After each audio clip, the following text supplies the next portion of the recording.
పోయిన ఎలక్షన్లలో ఆంధ్రప్రదేశ్ లో కూటమి ప్రభుత్వం అధికారంలోకి వచ్చింది.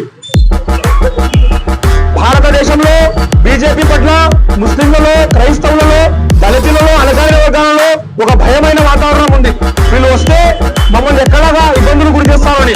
కానీ ఆ రోజు టీడీపీ గవర్నమెంట్, ఆ రోజు టీడీపీ నాయకులు, మా గల్లీలో నాయకులు మరియు చిన్న చిన్న నాయకులు ముస్లింలలో వచ్చి, అయ్యా మీరు బీజేపీకి ఓటేయడం లేదు, మీరు టీడీపీకి మాత్రమే ఓటేస్తున్నారు, టీడీపీ బీజేపీకి సంబంధమే లేదు, వాళ్ళు కూటమిలో ఉన్నా కూడా టీడీపీ ప్రభుత్వం మైనార్టీల పట్ల అత్యంత పారదర్శకంగా మైనార్టీలకు సపోర్ట్ గా ఉందని ఆ రోజు బాబు గారికి హామీ ఇప్పించారు.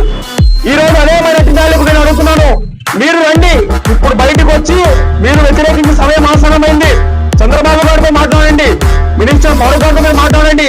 ఈ బిల్లుకు వ్యతిరేకంగా పార్లమెంట్ లో ఈ రోజు రాజ్యసభలో ప్రవేశపెట్టారు.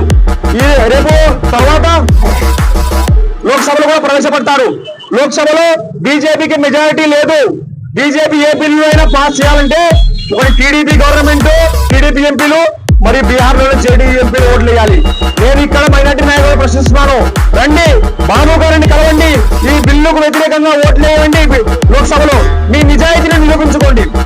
ఇదే విషయం నేను మన మైనార్టీ శాఖ మంత్రులు ఎల్ఎండి ఫరూక్ గారు కూడా వేడుకుంటున్నాను, అయ్యా మీకు ఓట్లు వేశారు, మిమ్మల్ని అందరూ నెక్కించారు, ఇప్పుడు ఈ వక్కు మీద, ముస్లింల మీద, దళితుల మీద ప్రాబ్లంలు వచ్చాయి, మీరు ముందుకు రండి.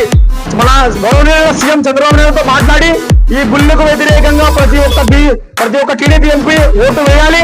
మరియు ఖచ్చితంగా అది మీ యొక్క బాధ్యత. ఎందుకంటే మీరు ఎన్నికల్లో హామీ ఇచ్చారు, మైనార్టీలకు ఎటువంటి ఇబ్బందులు గురి చేసినా మేము ఖచ్చితంగా దాన్ని వ్యతిరేకిస్తామన్నారు. సో మీరు దాన్ని వ్యతిరేకించి తీరాల్సిందే.